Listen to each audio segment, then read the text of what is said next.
Hey, what's up, guys? It's Josh Barr. In this video, I will talk about CDO truck driving versus ride-sharing Uber and Lyft.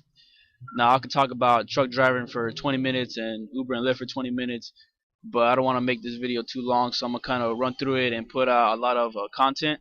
So hopefully you can keep up. Now, this video is kind of for the truck drivers thinking about doing Uber and Lyft on the side, or if anybody that just kind of interested in truck driving. So, long story short, CDO truck driving it's more of a marathon, more of a career, versus ride sharing, Uber and Lyft is kind of like a sprint, just to make some quick money on the side. You can do ride share full time, but as I get in more into it and explain in more detail, I'll let you decide if that's something you would want to do. So with trucking, CDO truck driving, here's the beauty of it. This is why I like truck driving. If you have a CDO license, you have a job. If you have no experience or experience, if you have a CDO license, you have a job. So all these people saying that they can't find a job and they can't find employment. Look, if you get a license, you have a job. I mean, there's so much freight that needs to be moved. There's so much demand for trucking. The saying goes that there's more trucks than there are drivers. So I wish they'll tell this to the high school kids. Hey, get your CDO license. You have a job. At least to do something to get back on your feet. Now the ease of entry is great. You get a CDO license for you go to a trucking school. The tuition is anywhere from like 5,000 to 10,000, and I got my license in 30 days. Yeah, once you get your license in 30 days, you'd have to go into entry level trucking. They call them starter companies like Warner, U.S. Express, um, Swift. Sure wish I finished training. Chris, and there's all kinds of starter companies. But as soon as you graduate, you got a job. So within 30 days, 40 days, you have a job. So once again, you would do 5,000 to 10,000 to get your license if you go to a school, and then as soon as you get your license, you would go to a starter company. Now put that in comparison to um, a regular college where you could spend 40, $60,000 in debt in 4 years, and then you come out of that without, you still can't find a job, and you have all this debt. So for the ROI on getting your CDO license and being able to hit the field right away is a big plus. Now I do have here, you'll make a $1,000 within 6 months in comparison to this right here. But let me explain. Within 6 months, if you have no accidents and you have a dedicated route, a good DBL, driver business leader, within 6 months you can be making $1,000 a week. If you have a good route, a good partner, um, you could be making $1,000 a week. The count with that would be you're out for 3 weeks, and then the fourth week you go home. So at the end of the month, you made 3,000 because you worked for 3 weeks, and then that week you took off, those 4 or 5 days you took off, uh, you're not gonna make money because if the truck's not moving, you're not making money. But $1,000 a week, like I said, if you got a good dedicated route, you got no accidents, you got a good company, you could be making consistently, for the most part, you could be making $1,000 a week. Anyways, so with the more experience you have, the more pay you have. So the day-to-day driving, the backing, just overall, the job doesn't really change too much from the everyday driving. But as you get 6 months experience, a year experience, 2 year experience, your pay will increase. So like I said, the everyday minutia of the job won't change, but your experience is valued in trucking, and that this is the key. This is the key. If you got 6 months, no accidents, and you're on time, you're golden. That's the key. If you got a year, 2 years with no accidents, you could work anywhere you want, and you have a lot of leeway, a lot of say, and what routes you can and will not take, or the money you make. You can work anywhere you want. There's nobody that will not take you if you have. That's the key. That's the golden ticket. All I gotta do is pick up the phone and say, "Hey, I have a CDO license. I got 2 years no experience, and I have no access." Oh yeah, cool. When can you come work? Now, especially it helps when you have hazmat and tanker and your other endorsements of doubles and triples and all that, blah blah blah. Anyways, so the cons would be, yeah, I mean the first 3 months you're really not gonna get paid. You're gonna get paid 17 cents a mile. You're gonna make like $300 a week, if that, maybe. You do get paid training. Every company is different. You have to look into that, and there's companies that will pay your tuition if you sign the contract that upon graduation you're going to work for them. So within the first 3 months, 4 months, you're really not going to make anything. But like I said, once you pay that off, or depending how you pay for your school or the company you go for, you could be making 1,000 a week within 6 months. So in the beginning, it's just really low pay. It's really shitty pay, but you will be compensated to some extent. Okay, shitload of responsibility. Yes, truck driving is a skill. It's you have a license for a reason, and you're responsible not just from point A to point B. There's a lot of paperwork. You gotta do. You gotta inspect the truck, the post trip, pre trip. You gotta make sure you're on time. You gotta do your trip planning. You gotta make sure you're within the rules and regulations and the times. There's a lot of responsibility with the hazmat or whatever you're carrying. It takes the initial driving, the 90% of the time you're on the freeway. Yeah, that's pretty mindless. But the what separates the good drivers from the bad drivers is being able to handle the paperwork and the responsibility. It's dangerous. It's dangerous. I know you've heard the horror stories of trucks flipping over and killing people and things like that, or you want to sleep and your driver went to sleep. I mean, your partner went to sleep, and it's just a dangerous job driving on the mountains, the snow, and you rear somebody. It's all on you, and as because since you're the professional driver, it's the laws works against you. It's you really gotta. It's very dangerous, but it's I would say 90% of the time it really is your fault if something happens. But that it goes back to the responsibility. All right, so it takes commitment. You're away from home, and if you're have a 2,000 mile run and halfway through the run, you're just like, man, fuck this. I just want to go home. You can't jump out the truck and say fuck it. Oh, you can, but it's called abandonment, and then after that, you probably never won't get hired ever again because of the abandonment.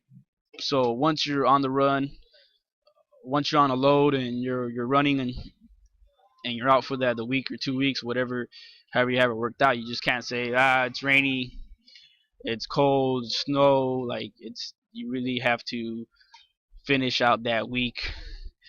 Versus opposed to rideshare, we're like I'm gonna turn it off. I'm gonna go home. This is in truck driving. You're 1,000 miles away from home. To say you're gonna shut it down and go home, it's not it's hard to do that. It's unhealthy. It's hard on your body, and you're eating on the road, and you're sitting down for 8-10 hours a day, if not more. And then if you got partners, you're lying down while your partner's driving. So it's a lot of sedentary lifestyle while eating on the road. You put that together, it's unhealthy and it's hard on your body. And ultimately, it's you against the world. I say that because everybody's against you. Your DPL is against you. He's always breathing down your neck. He doesn't let you sleep, or he's always micromanaging you. The DOT, the police, they're watching out for you. They're trying to take money from you and see what's any. They're gonna nitpick what's wrong with the truck. They're watching you. They're kind of against you. Then you have people trying to cut you off and be dickheads and then try to sue you. And then you have lawyers. You have lawyers that make a living of truck drivers. So you got all these people against you. It's you and your partner, and if you got a bad partner, it's you against him. So if you got a good partner, it's great. It's kind of it works out. And for the people that drive alone, then there's that loneliness. But some people like that. Some people just like being alone on the road, and it's pretty tranquil at times. But I think that's more of the individual that likes being by themselves versus people that don't like being themselves. So at the end of the day, this is more truck driving. Is more of a lifestyle than a job. It's really more of a lifestyle. But like I said, these pros right here, they're once you get past that 6 month mark, you're pretty good. That's the golden rule right there. As long as you have no accidents, and you could be able to leverage this to your advantage. But I don't know the actual statistics, but I think it's at least 80% of people that get their CDL and start working don't make it past the 6 month mark. I think I know that the number is higher. I don't know the exact number, but it's over 80. Like over 80% of guys don't make it to that 6 month mark there. All right, we're 10 minutes into it. I don't want to talk, kind of running through it here, but rideshare, Uber and Lyft, pros. It's easy money. I mean, all you're really gonna do is get off your couch so you can walk to your car and sit back down. You're not. There's no heavy lifting here. If it's hot outside, you turn the AC on. If it's cold outside, you know you. It's not. It's not very laborious. It's you're picking up Miss Daisy and taking her from point A to point B. It's not. I don't know if you it's pretty easy money. There's when you make especially you catch a surge or a good prime time and you get a 40, 60, $100 ride and something you did in 20, 30 minutes. It's really not that hard. And the beauty of it, you choose your own hours, right? You come out of school, you come out of work, you want to do an extra hour, 2 hours. At a push of a button, you could be making money. And if you don't feel it, you can turn it off. It's very convenient. It's at a push of a button. You can choose the hey, I feel like hustling or I don't feel like hustling, and you're home every day in comparison to truck driving. You're over the road, but here you're home every day. You could eat good. You go to the gym, or you could go to the library, catch a movie. It doesn't really matter. You can see your kids, things like that in comparison to the truck driving. And then you have the networking and exposure. With that, I think that's for the hustling within Uber and Lyft. I don't know if you heard that story. I'm sure you've heard that story where the guy made the jeweler who made over $100,000 or $200,000 selling his jewelry to his passengers because he had it hanging from within his car. So he was networking to say, "Hey, I'm a jeweler. Yeah, I sell bracelets. I sell watches." So he got that. He was able to get that exposure. And there's other hustlers there that are able to pass their business card if you have a local business or a local hustle on top of what you're doing. So you can't deny the fact that you're dealing with people, talking with people, and you have that 5-10 minutes of one-on-one to market whatever it is or network.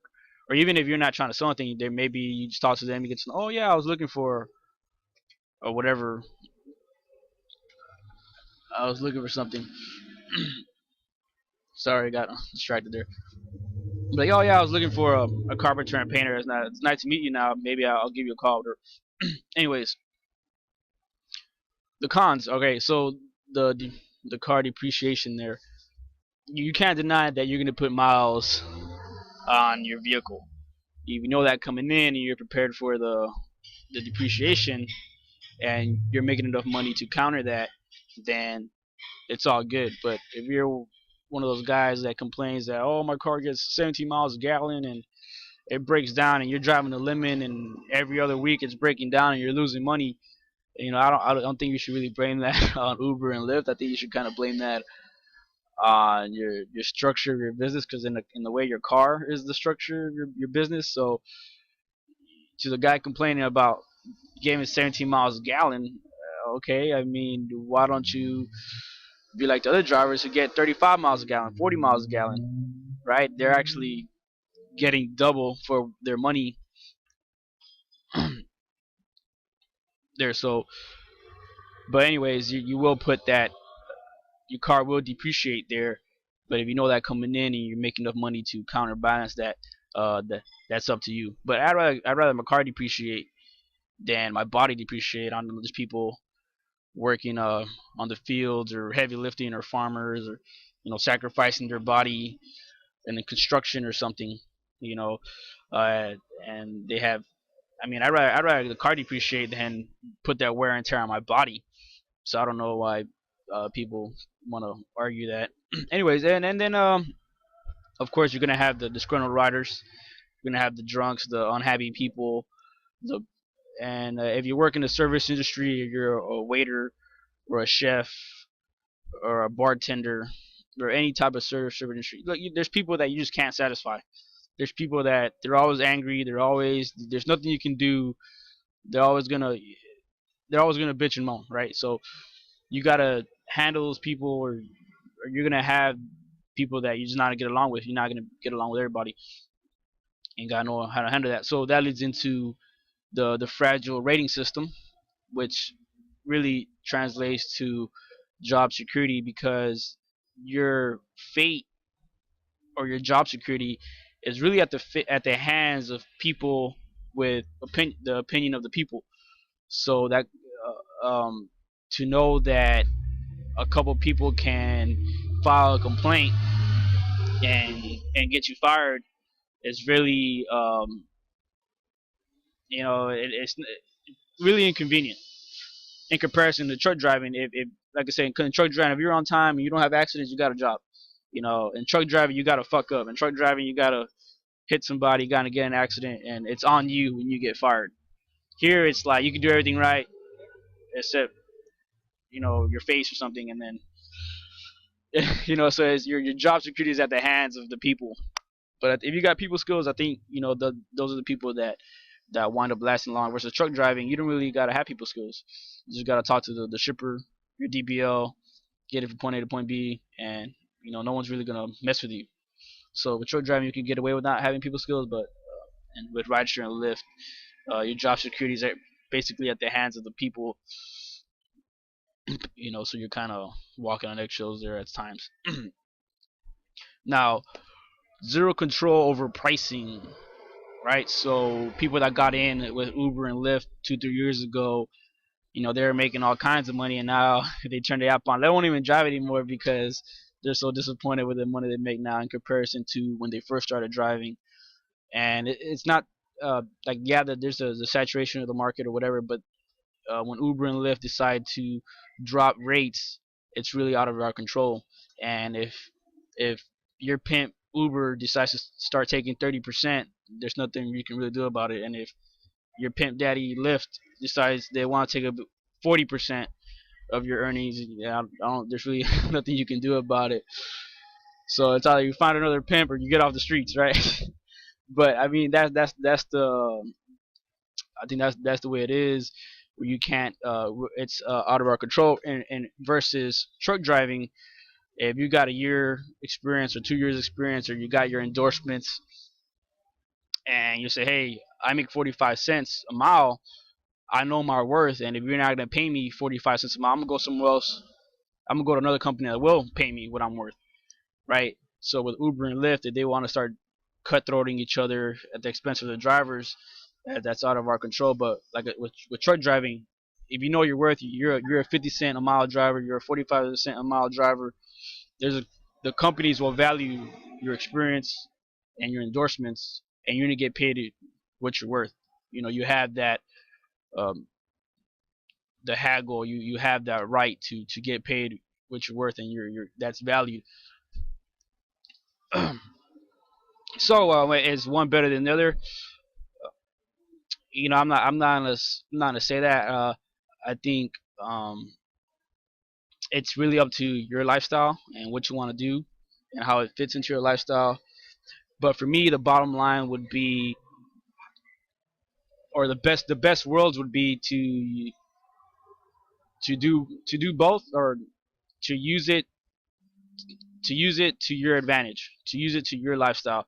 So something like, I think the best of both worlds would be if you're a truck driver and you have like a regional route, say like from Monday to Thursday, you get loaded Monday morning, you come back Thursday night, you go home, and then Friday you turn on the app, or Friday you take a day off, and then Saturday you turn on the app because Saturday is a busy day, and then Sunday you stay home and watch football, and then you go back to your regional route on Monday morning. So a place like Vegas here, it doesn't matter if it's a Tuesday or Wednesday. There's always something going on. So I think something like that would be cool, would be ideal, where you get loaded. You have a regional route, a dedicated regional route. So you get loaded Monday morning.